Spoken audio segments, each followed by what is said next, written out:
Honorables et distingués invités, Excellences, Mesdames et Messieurs,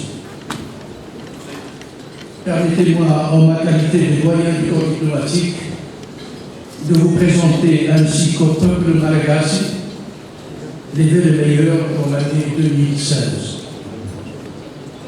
Puis cette année, marquer les esprits par l'amélioration des conditions de vie de la majorité écrasante de la population malagasy, afin que la grande île devienne un exemple à suivre dans la région. Si vous permettez, Monsieur le Président, je vais oser être optimiste dans ma courte intervention et vous demander de bien vouloir, avec toute l'honorable assistance ici présente, rêver avec moi. Rêver ensemble pour le devenir de Madagascar. Oui, rêvons ensemble pour que ce peuple, ô combien patient, puisse confronter les défis de tous les jours avec confiance, sérénité et dignité. Rêvons ensemble pour que l'espoir reprenne le dessus et que la jeunesse malagasy voit l'avenir avec optimisme. Rêvons ensemble pour que la population malagasy retrouve rapidement son sourire de toujours, sa joie de vivre et voit ainsi renforcer sa gentillesse ancestrale. Rêvons ensemble pour que la communauté internationale ne soit plus perçue comme responsable de tous les problèmes que traverse Madagascar.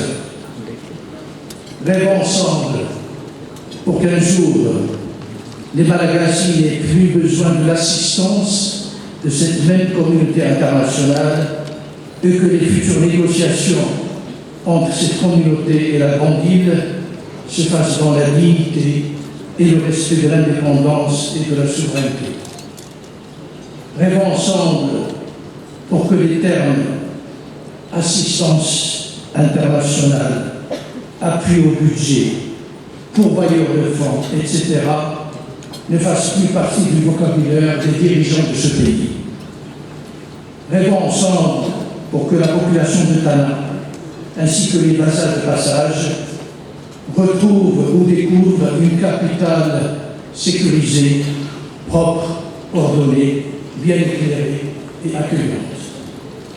Rêvons ensemble pour que, vue d'en haut, la grande île retrouve tous ses aspects, ses espaces verts, ses immenses forêts de bois de rose et ses animaux uniques au monde. Permettez-moi à cette occasion, Monsieur le Président, de vous faire une confidence.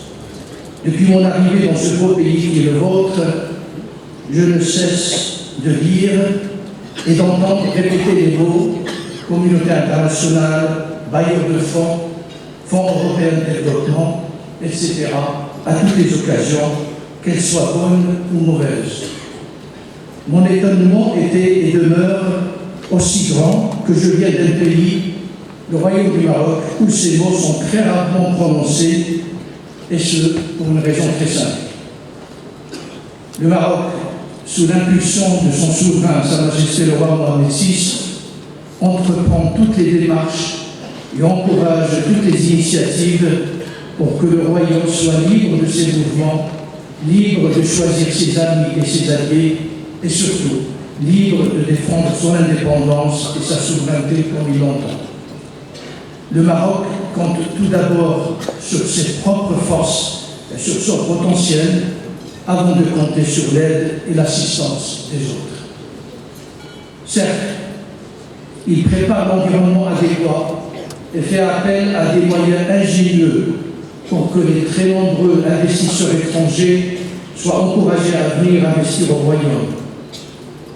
Mais les Marocains sont tous très conscients d'une chose, à savoir que le développement, la croissance et l'amélioration des conditions de vie ne dépendent pas des investissements étrangers, mais plutôt de la vision qu'on a de son propre avenir et des efforts, concessions et sacrifices qu'on est prêt à assumer pour atteindre ces objectifs.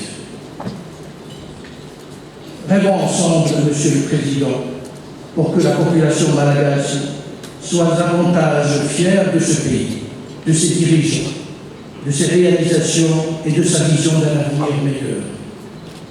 La communauté internationale est là pour vous soutenir, Monsieur le Président. Elle vous fait confiance et suit avec beaucoup d'attention les promesses faites ainsi que les efforts entrepris pour la concrétisation de ces promesses. Elle est consciente que les défis restent très nombreux, mais demeure persuadée qu'avec la volonté requise, le courage d'oser et une vision précise de ce qu'on veut atteindre, l'avenir sera plus optimiste, plus radieux et plus encourageant pour une population qui mérite tout le bonheur du monde. La communauté internationale saisit cette occasion pour féliciter très sincèrement Madame Béatrice Attal, ministre des Affaires étrangères, pour tous les efforts qu'elle ne cesse de mener afin que Madagascar retrouve pleinement sa place au sein de la scène internationale. Les applaudissements.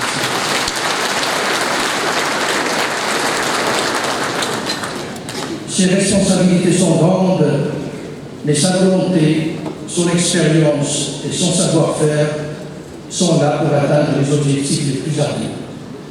Que Madame le ministre soit assurée que les membres de la communauté internationale, et en particulier le Maroc, sont là pour l'accompagner et pour respecter leurs engagements vis-à-vis des prochains événements internationaux qui auront lieu dans la grande île. Encore une fois, permettez-moi, Monsieur le Président, Madame la Première Dame, en nom du corps diplomatique, de présenter nos vœux les meilleurs pour l'année 2016, qui, nous l'espérons tous, sera une année où toute la population malagasy, sans exception aucune, verra ses conditions de vie s'améliorer rapidement et réalisera enfin que vivre dans la grande île est une véritable bénédiction. Je vous remercie pour votre attention.